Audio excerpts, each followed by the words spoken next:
Jesus Cristo, Salvador, destruiu o mal e a morte, fez brilhar pelo Evangelho a luz da vida imperecíveis.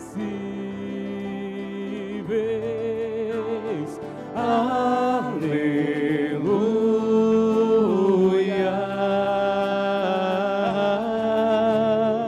aleluia,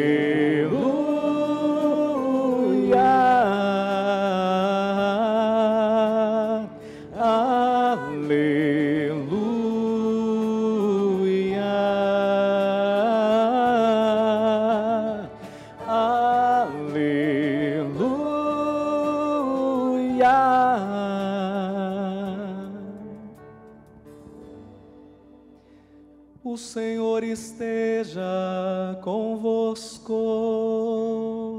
Ele está no meio de nós. Proclamação do Evangelho de Jesus Cristo, segundo Marcos.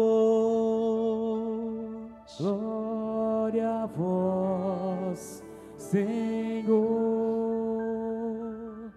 Naquele tempo, Jesus saiu de Jericó junto com seus discípulos e uma grande multidão. O filho de Timeu, Bartimeu, cego e mendigo, estava sentado à beira do caminho. Quando ouviu dizer que Jesus, o Nazareno, estava passando, começou a gritar: Jesus, filho de Davi, tem piedade de mim.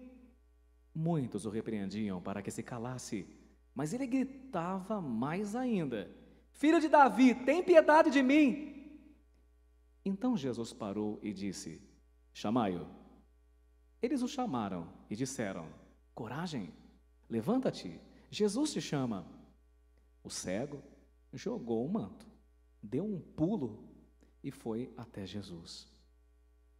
Então Jesus lhe perguntou: Que queres que eu te faça? O cego respondeu: Mestre, que eu veja.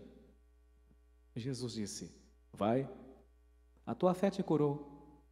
No mesmo instante, ele recuperou a vista e seguia Jesus pelo caminho.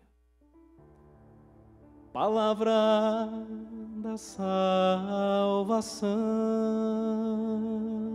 Glória a vós, Senhor. Queridos filhos e filhas da igreja, Bartimeu, do aramaico, filho da pobreza, cego, sabendo que Jesus ia passar, de acordo com a própria palavra, começou a gritar: Jesus, filho de Davi, tem piedade de mim. E gritava cada vez mais forte, porque ele queria chamar a atenção de nosso Senhor. E o bonito é que o Senhor está com uma missão, está saindo de Jericó. O texto diz claramente assim: e Jesus parou. Jesus parou tudo depois do clamor daquele cego para dedicar seu afeto, sua atenção, seu carinho de maneira exclusiva para Bartimeu, que estava sentado à beira do caminho, à deriva, sentado à beira da estrada, perdido e na solidão. Tem um poeta católico que dizia assim: sentado à beira da estrada, perdido e na solidão, mendigo, cego, sem nada, clamando por compaixão. E a multidão que gritava, a minha voz abafou. Disse a Jesus que me olhava: tem pena de mim, Senhor. Bonito esse poema, né? E foi assim, o Bartimeu conseguiu chamar a atenção de Jesus e fez Jesus parar tudo o que estava fazendo. E é interessante que nosso Senhor estava no meio de uma multidão, para variar, né? O Senhor deixa a multidão e se dedica exclusivamente a Bartimeu, porque como eu preguei ontem aos jovens aqui, às 18 horas, no Aviva Jovem, Jesus não trabalha com multidões, Jesus trabalha com pessoas, Jesus trabalha com você. Jesus não vê assim se a missa está lotada, se veio um monte de gente, ele vê se você veio e sente a sua falta, inclusive, quando você deixa de vir, né? Então, essa é a nossa introdução. Pois bem, é então que percebemos dois grupos de pessoas no Evangelho e dois grupos bem distintos, gente. Primeiro, um grupo de gente que desmotiva os outros. O texto diz claramente: muitos o repreendiam para que se calasse, mas ele gritava mais ainda.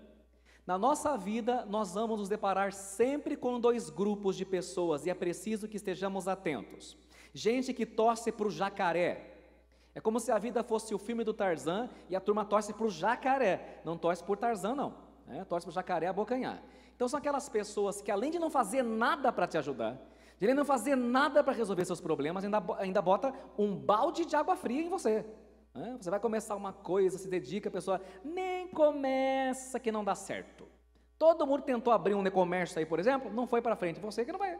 Você acha que você vai ser a primeira que vai dar certo? Não vai dar certo, Nem tenta, porque você já tentou tantas vezes e viu que não dá certo. Nós sempre vamos deparar com esse tipo de gente que nos repreende quando nós vamos em busca daquilo que Deus tem para nós, quando nós vamos em busca dos sonhos de Deus em nós.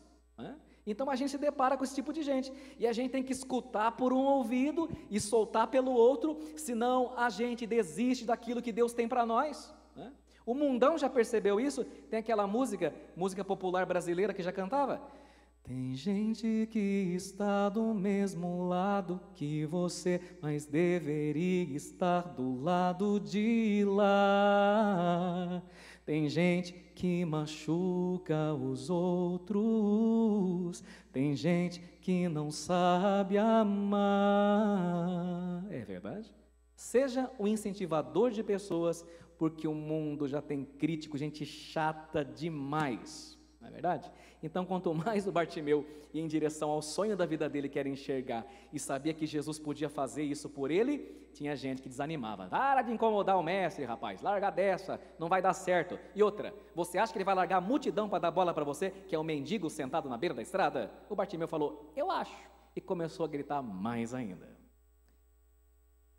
E por outro lado, vemos um outro tipo de gente. E qual é o segundo tipo de gente? Gente que levanta pessoas. É fantástico esse tipo de gente. Você duvida? Escuta, abro aspas. Aliás, fala comigo. Eles o chamaram.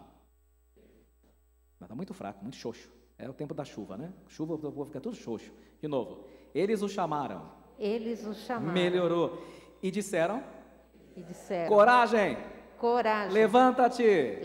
Jesus te chama. Tem gente que levanta a gente, não é verdade? A gente está prostrado, frustrado, não consegue levantar da cama, e tem gente que tem o dom de levantar a gente. E às vezes levanta a gente segurando na mão, e às vezes levanta a gente com uma mensagem, levanta a gente com um telefonema, levanta a gente com uma música. Tem gente que levanta a gente. Então tem gente que joga um balde de água gelada, e tem gente que levanta os outros. Então preste atenção. Você pode, com certeza, assim como eu, não operar milagres. Eu não faço milagres, e acredito que você também não, porque só Deus faz milagre. Mas embora você não possa fazer milagres, você pode fazer duas coisas. A primeira, levantar as pessoas, motivar as pessoas, incentivar as pessoas, sublinhar e destacar aquilo que elas têm de melhor. Como é lindo quando a gente encontra gente assim, que percebe em nós o nosso melhor, não é verdade? Porque o lado pior todo mundo tem, Mas quando a gente levanta. E é interessante, gente, que o milagre acontece quando você levanta. Você se levanta. É verdade que quem te mantém de pé é Deus, mas quem decide se levantar pela fé é você, E o milagre também acontece quando você levanta outras pessoas. Então essa é a primeira coisa. E a segunda, você pode não ser capaz de fazer um milagre, mas você pode levar a pessoa que você ama e que precisa do milagre para Jesus. Essa é a diferença. Então, às vezes, você pode fazer igual aquela turma fez com o paralítico. Tinha uma multidão, abriram o telhado e deitaram ele lá dentro. E, às vezes você leva a pessoa fisicamente. E às vezes você não pode levar a pessoa fisicamente. Mas você pode levar a pessoa, não só pode, você deve levar a pessoa espiritualmente. E como é que nós levamos a pessoa a Jesus? Na oração. Seja na oração privada, seja na oração da Santa Missa. Quando você apresenta uma pessoa que precisa de um milagre, igual Bartimeu, para Jesus, você está fazendo como aquele segundo grupo de pessoas, que pegou Bartimeu e falou: Bartimeu, vamos lá e vamos junto. Esse é o segredo, levar as pessoas para Jesus. Você pode não operar milagres, mas você pode levar as pessoas para aquele que pode realizar milagres, que é o Senhor Jesus. E isso a gente faz quando a gente reza na igreja, isso a gente faz quando faz corrente de oração, isso a gente faz quando bota o nome da pessoa na oração. Você está dizendo: Senhor, eu gostaria de poder, mas eu não posso nada, mas eu sei que o Senhor pode, e eu levo essa pessoa que eu amo, que é importante para mim, para o Senhor, Senhor Jesus. Meu irmão, minha irmã, seja alguém que levanta pessoas, e aí capricha mais ainda, dê o segundo passo, leve as pessoas para Jesus. E aí a gente continua, essa é a primeira coisa. Pouco antes de encontrar Bartimeu, Jesus encontra alguns dias atrás, vocês devem se lembrar bem, o jovem rico. Mas aqui é muito importante que você entenda algo que é de capital importância. Preste atenção. No dia em que Jesus te encontrar de verdade, Ele fará um teste com você. Qual é o teste? Ele vai te pedir o seu bem mais precioso. E isso não é estranho na Sagrada Escritura. Lembra de Isaque? Abraão, disse Deus, toma Isaque, a quem tanto amas, e oferece-o em sacrifício para mim. E o amor de Abraão foi provado naquilo que ele mais amava, naquilo ao qual ele estava mais apegado, porque Deus queria que, de fato, Abraão amasse mais que a si. E é o primeiro mandamento: amar a Deus. Jesus pediu que o jovem rico, alguns domingos atrás, largasse mão daquilo que ele mais amava. No caso do jovem rico, as suas riquezas. Disse também o Senhor no Evangelho: se alguém vem a mim, mas não se desapega de seu pai e sua mãe, sua mulher e seus filhos, seus irmãos e suas irmãs, e até da sua própria vida, nem venha, nem começa. Não pode ser o meu discípulo. Jesus vai pedir aquilo ao qual você está mais agarrado, mais apegado, para ver se você de fato o ama. Mas o que poderia Jesus pedir a Bartimeu? Porque, pelo que se sabe, o mendigo não tem absolutamente nada. Mas, embora o mendigo possa não ter nada, tem uma coisa que todo mendigo e todo morador de rua sempre carrega consigo e sempre tem. O que é? O manto, o cobertor. Não é verdade? Hoje fomos rezar a missa das 8, seminarista Demetrio e eu. Passamos pelo centro esportivo, está lá até agora, quem for passar por ali vai ver. Né? Tem um ponto de ônibus, estava chovendo, não tinha ninguém no ponto de ônibus, ninguém, mas olha que interessante, as delicadezas de Deus. Demétrio é testemunha, como dizia minha avó, não me deixe mentir sozinho, Demétrio. Minta comigo. Não, estou brincando. O ponto de ônibus estava vazio, mas o ponto de ônibus tem um telhado. E devidamente dobrado, bem dobradinho, está na lateral do ponto de ônibus, um manto todo dobradinho. Pertence a alguém? E por que esse morador de rua deixou ali? Porque não dá para andar com manto na chuva. Então ele, esperto, sábio, deixou num lugar bem coberto, né? Então, e ainda por cima, um manto rosáceo, chama bem atenção. Isso estava 7h30 da manhã.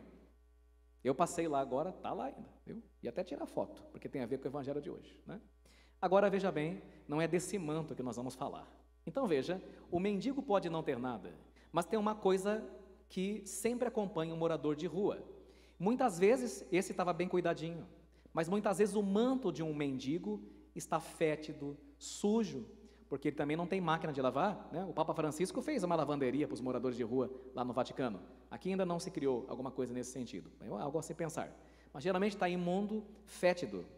Aquele manto para ele é tudo que ele tem, porque protege da chuva, muitas vezes, das pedras do chão, né? Muitas vezes serve para tapar o rosto de vergonha pela situação que a vida acabou lhe colocando, e às vezes também o mendigo estende o manto no chão para coletar ou receber as suas moedas.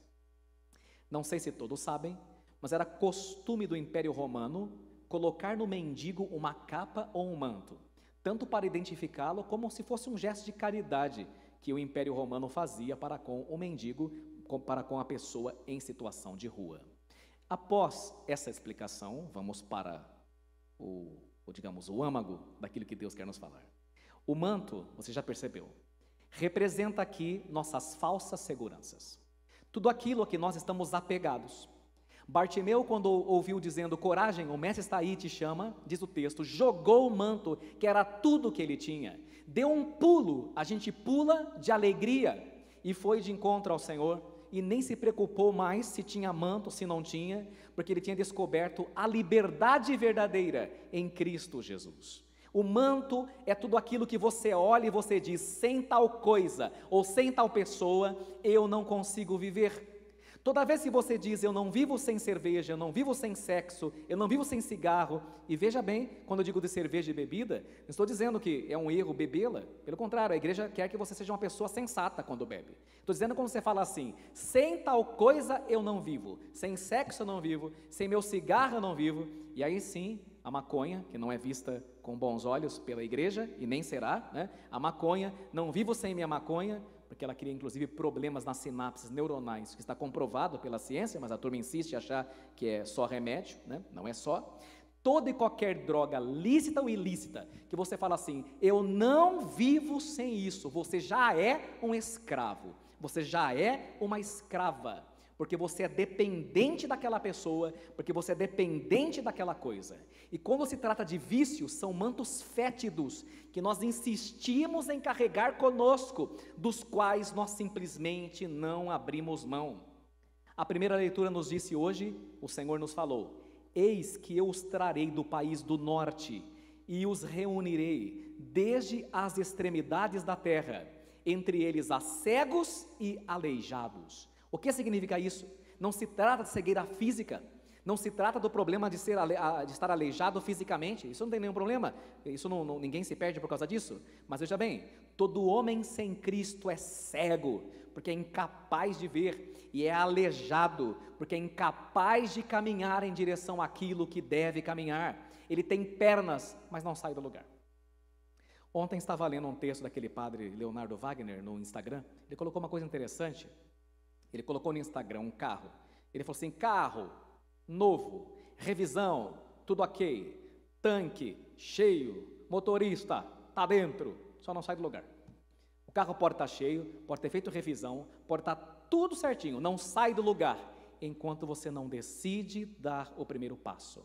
Quanta gente aleijada que eu digo aqui, espiritualmente e psicologicamente, que não vai para lugar nenhum, porque não dá passo em direção àquilo que deve dar, e fica protelando a sua vida, protelando as suas decisões.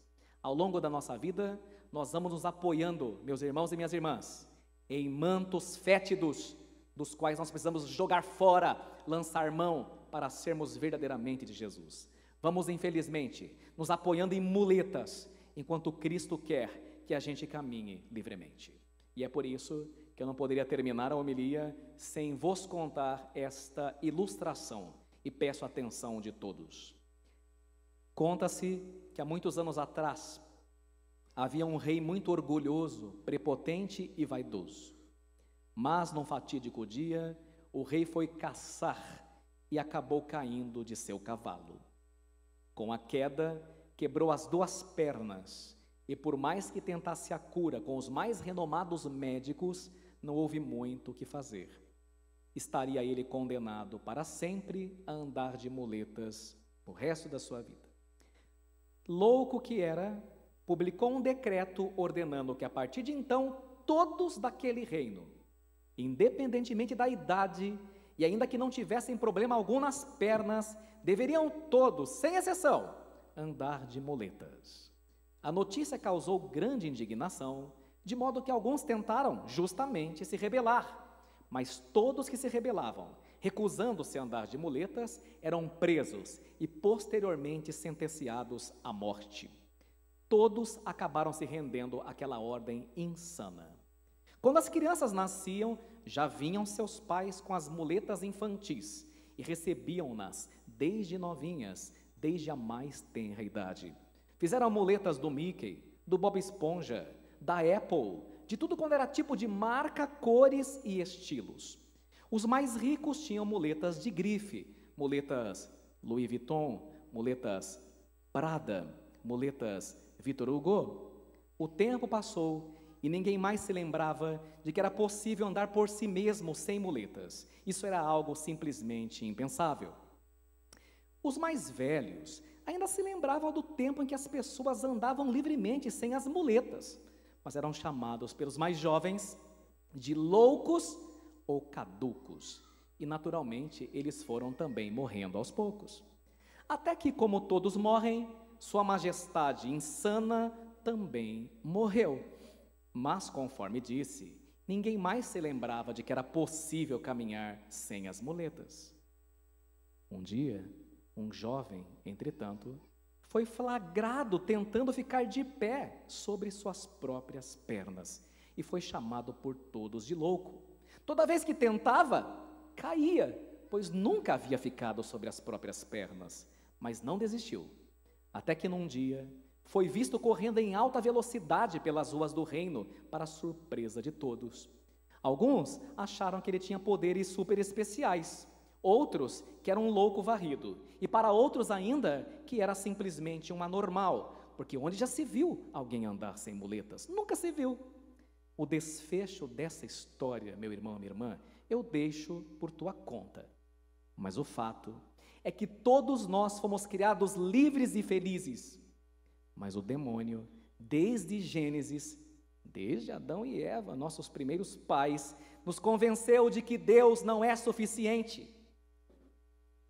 de que precisamos de muletas, de que não somos capazes da liberdade, de que temos o Senhor na Eucaristia, os 7 sacramentos, e eu ainda preciso me drogar para poder fugir dos meus problemas, preciso me embriagar para me sentir um pouco melhor, preciso sair por aí pelas camas dos outros, me entregando como se fosse um produto para que eu me sinta melhor.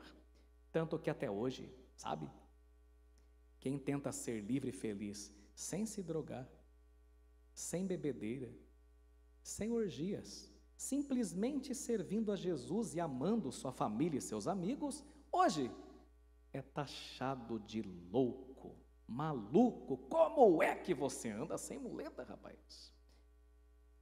Conclusão: qual é o manto? Qual é a muleta? Ou quais são as muletas que você e eu, porque eu me incluo, precisamos abandonar para sermos livres de verdade em Cristo Jesus? Já que a palavra nos diz que é para a liberdade que Cristo nos libertou, então que sejamos nessa Santa Missa, pelo poder dessa Santa Missa, libertos em nome de Jesus. Amém. Jesus, filho de Davi, me cura, és o Santo de Israel. Diante de ti a tempestade se cala, meu Deus, honra minha fé. Jesus, filho de Davi.